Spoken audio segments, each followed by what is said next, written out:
sugar, baby, honey, darling, shut your pretty mouth tonight. If you cared about me at all, you'd put down that alcohol. Maybe give me a little bit of room to breathe. If you come knocking on my door after where you've been, I'll just call you up.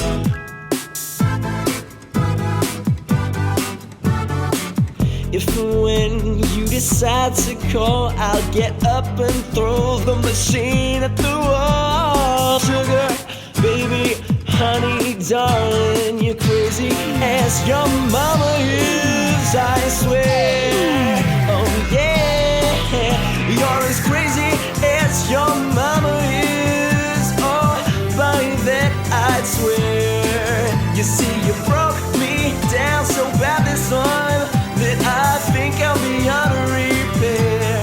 Yeah, you spread me far too thin. Oh, now I ain't coming home because you look so pretty, but you act so shitty that I'd rather sleep alone.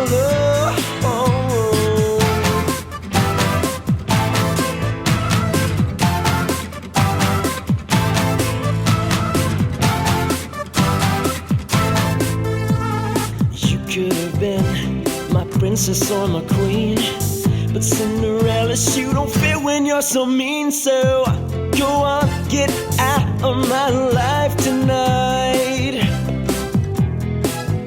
Oh, sugar, baby, honey, darling, shut your pretty mouth and listen tonight. I got something to say. You're as crazy as your mama is. Oh, by that I swear. Yeah, you broke me down so bad this time that I think I'm beyond repair. Yeah, you're as crazy as your mama is, and your daddy understands though, because you look so pretty, girl. You act so from the first time that we held hands. Yeah, I said you look so pretty, but you act so from the first time that we held hands. Oh, from the first time that we held hands. Yeah, first time that we held hands.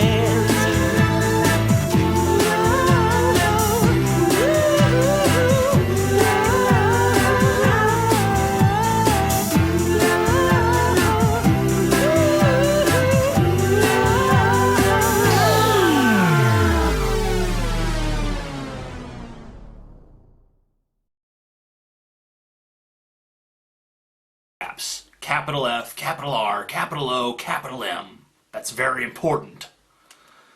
There's a lot of Jews and Muslims in public schools, but it'll help them too. That's a comment from Trey. You know, kids can pray in schools. They just don't. You see, they didn't ban prayer from schools in 1962. They just banned teacher-led or mandatory prayer. Kids can still pray, they just don't. Well, I'm sure some do, but I went to school and I never saw it. I never saw anyone praying. Not at the beginning of the day, not during lunch, not silently to themselves in class. I didn't see it, not one damn time. And I didn't live some secular paradise up there in the north. I lived in the dirty boot of the Bible Belt, Louisiana. And I never fucking saw anyone praying. So kids have the option to pray, but they don't. Trey says that the founding fathers were all Christian, which is not an accurate statement. Thomas Paine authored a book called The Age of Reason, wherein he strongly challenged the legitimacy of the Bible and calls it mythology. He believed in God, but he did not hold to Christian dogma. John Adams once wrote, This would be the best of all possible worlds if there were no religion in it. James Madison said, "During almost 15 centuries has the legal establishment of Christianity been on trial. What have been its fruits?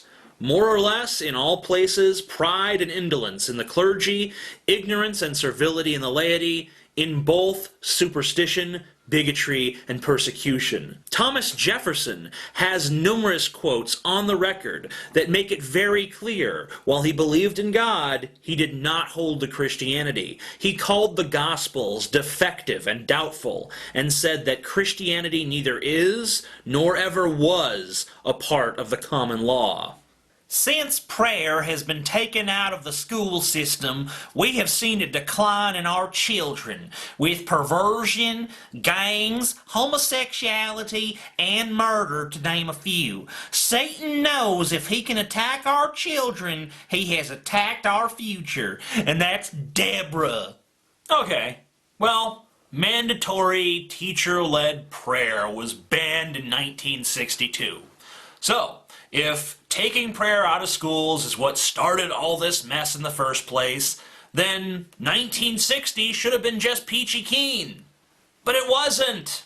Many schools were still segregated at that time, so racism was a problem, and there was almost no acceptance of homosexuals whatsoever, so homophobia was a problem, although I guess they didn't consider it to be a problem then, and the people who write these kind of letters don't consider it to be a problem now.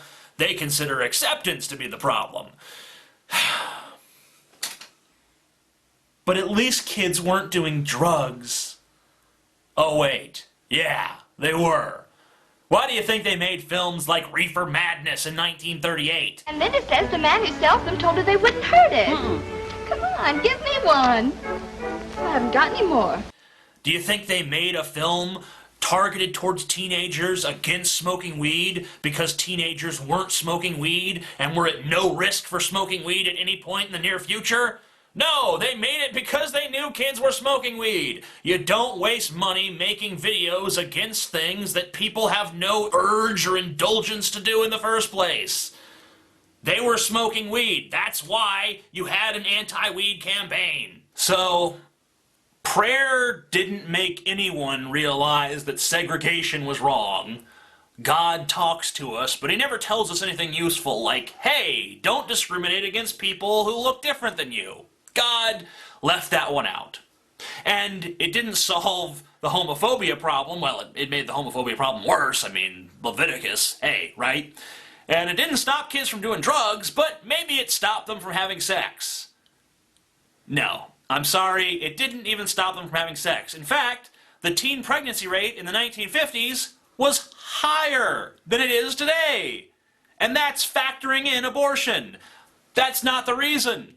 The reason is there were more pregnancies. Throughout the 1950s, the rate of teenagers aged 15 to 19 getting pregnant was around 80 or 90 per thousand. Today, it's around 71 girls out of every 1,000 that get pregnant. This decline is not due to abortion because abortions are factored into the statistic.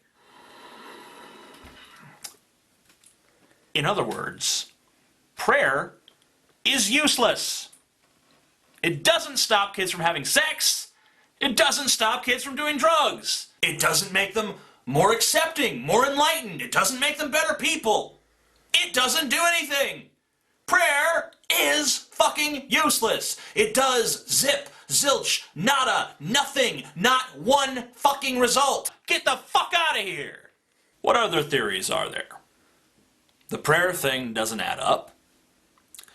Some people say that it's the media. The media makes sex and drugs and alcohol look so damn glamorous that kids just can't fucking help themselves. My favorite TV character drinks and does drugs and has sex with random anonymous women, so I have to too. Not because I want to, but because the character on TV does. But remember our good friend, the 1950s? Remember how I was just talking about how the 1950s weren't really all that different from today?